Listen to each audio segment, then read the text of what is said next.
সিদ্দিকী তৃণমূল কংগ্রেসের সাধারণ সম্পাদক হলেন, তাদের মানে আপনার পারিবারিক সম্পর্ক রয়েছে। দেখুন, ডেমোক্রেসিতে অংশগ্রহণ করা, ভোটিং সিস্টেমে অংশগ্রহণ করা, ইলেকট্রাল পলিটিক্সে অবশ্যই দরকার বলে আমরা অনেক আগে থেকেই রাজনীতির ময়দানে এসেছি। আস্তে আস্তে আমার পরিবারে অন্যান্য আরও যারা পীর সাহেব যারা আছেন তারা আসছেন, এটা আমি স্বাগত জানাচ্ছি। তবে ব্যাপারটা হচ্ছে দল চয়নের ক্ষেত্রে একটা দুর্নীতিগ্রস্ত দলকে চয়ন করে ফেলেন, ফলে এটা নিয়ে অনেক সমালোচনা হচ্ছে, আলোচনা হচ্ছে, এটা নিয়ে অনেক চর্চাও হচ্ছে। এতটুকু বলবো যে যে দলটাতে উনি নাম লিখালেন সেটা একটা দুর্নীতিগ্রস্ত দল, যেই দলের অপদার্থতার জন্য, যেই দলের ব্যর্থতার জন্য, নোংরামির জন্য, চুরির জন্য যে 26,000 চাকরি বাতিল হয়েছে, তার মধ্যে অনেক যোগ্য আছে, আজকে যোগ্যগুলো রাস্তায় বসছে। যেই দলের জন্যই আনিসকে খুন হতে হলো, যেই দলের সর্বোচ্চ নেত্রী বলেন যে ওয়াকাফ নিয়ে আন্দোলন করতে গেলে দিল্লিতে গিয়ে আন্দোলন করতে হবে, সেরকম একটি দলের নাম লিখানোর জন্য উনি একটু সমালোচিত হচ্ছে।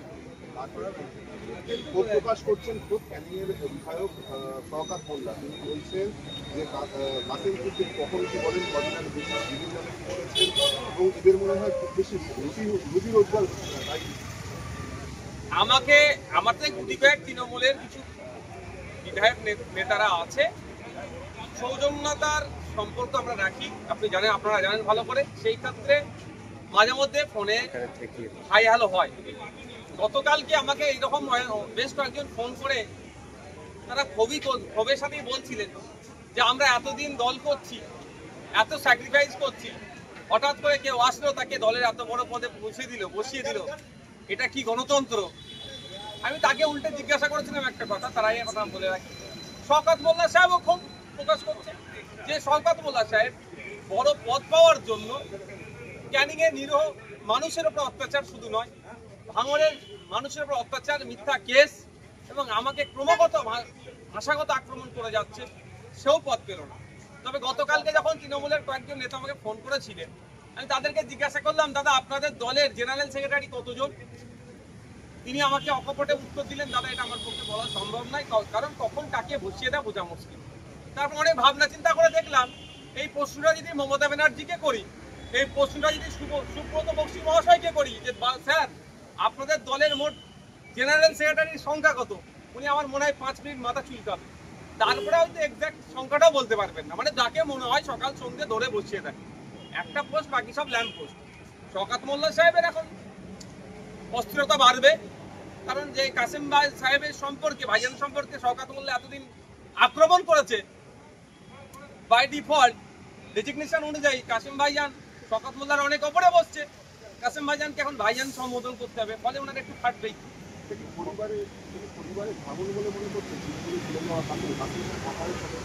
মোটেও ওটা ভাঙন না, পরিবারের মধ্যে আমাদের যে পারিবারিক সম্পর্ক সেটা যথেষ্ট ভালো আছে,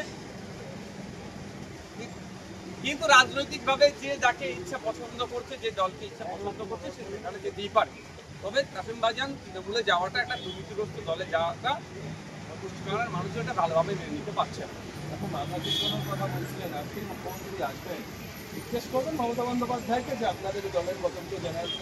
দেখুন ওটা তো একটা রাজনৈতিক কোশ্চেন, আর এখানে মুখ্যমন্ত্রী হিসাবে আসছেন, তিনি দলের প্রধান হিসাবে আসলে তাকে এই কথাটা আমি নিশ্চিতভাবে সুযোগ পেলে জিজ্ঞাসা করতাম।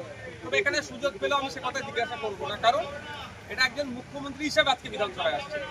কোনো সময় যদি নবান্নে যাওয়ার সুযোগ হয়ে যায়, যদি হয়, তাহলে ওখানে গিয়ে যদি সময় পাই তাহলে জিজ্ঞাসা করবো।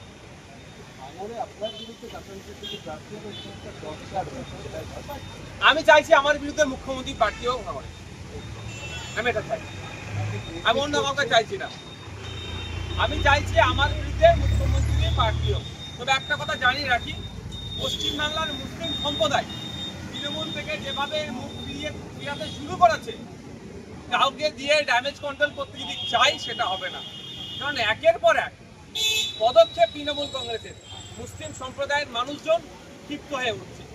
মুসলিম তোষণের নামে মুসলমানদের শোষণ করা হচ্ছে পশ্চিমবাংলায় বিজেপির সহযোগিতা নিয়ে, শুভেন্দু অধিকারীর সহযোগিতা নিয়ে মমতা ব্যানার্জির সরকার মুসলমানদের উপরে আক্রমণ চালিয়ে যাচ্ছে। কখনো ওয়াকফ সংশোধনী আইনের বিরুদ্ধে প্রতিবাদ করতে গেলে মিথ্যা মামলা দিয়ে জেল খাটানো হচ্ছে, তো কখনো দিল্লি যাওয়ার নিধান দিচ্ছে। ফলে পশ্চিমবাংলার মুসলমানরা তৃণমূল কংগ্রেসের কাছ থেকে মুখ ফিরিয়ে নিচ্ছে। কাউকে নিয়ে এসে যদি মনে করে এই ভাঙাবাদ জোড়া লাগাবার চেষ্টা হচ্ছে, সেটা বৃথা হবে।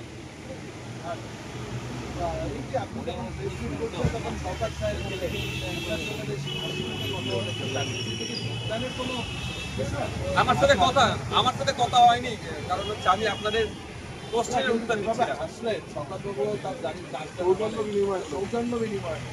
দেখুন, ব্যাপারটা হচ্ছে আপনাদের দিকে হয়তো হাসতে পারেন। এখন শওকত সাহেবও নিজে ভাবছেন যে এতদিন নওশাদ সিদ্দিকী সাহেবের পেছন মানে তাকে ডিস্টার্ব করে তার কর্মীদের নামে মিথ্যা মামলা দিয়ে, তার নামে মিথ্যা মামলা দিয়ে, শুধু তাই নয়,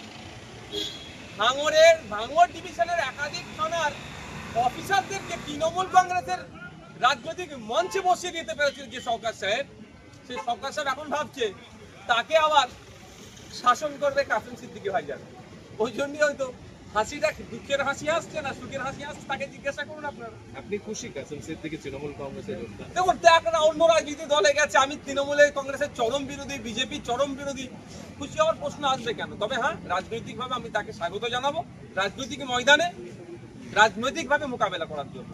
এরপরে কাসেম সিদ্দিকীর কথা হয়েছিল আপনার? না, আমার হয়ে ফুরফুরা শরীফের পীরজাদারা রাজনীতি আসছে, এটা কি খুব ভালো সংকেত নাকি অন্য কোনো সংকেত? অসুবিধে কোথায়? আমি তো মনে করি আরো বেশি বেশি করে যারা ধর্মীয় গুরু তাদের রাজনীতিতে আসা দরকার। রাজনীতিকে বাইরে থেকে কন্ট্রোল করার থেকেও সরাসরি রাজনীতিতে আসে। বাইরে থেকে কন্ট্রোল করলেই বেশি নোংরামি হয়। সে যখন কাউকে পদ্মশ্রী প্রাইজ দিয়ে নিয়ে যে চর্চা হয়েছিল, এইগুলো যেমন চর্চা হচ্ছে, এটা থেকে সরাসরি রাজনীতি করে। বাইরে থেকে কাকে ইঙ্গিত করছে? দশের দিকে আহ্বান জানাবেন রাজনীতিতে? আমি সকলকে আহ্বান জানাবো।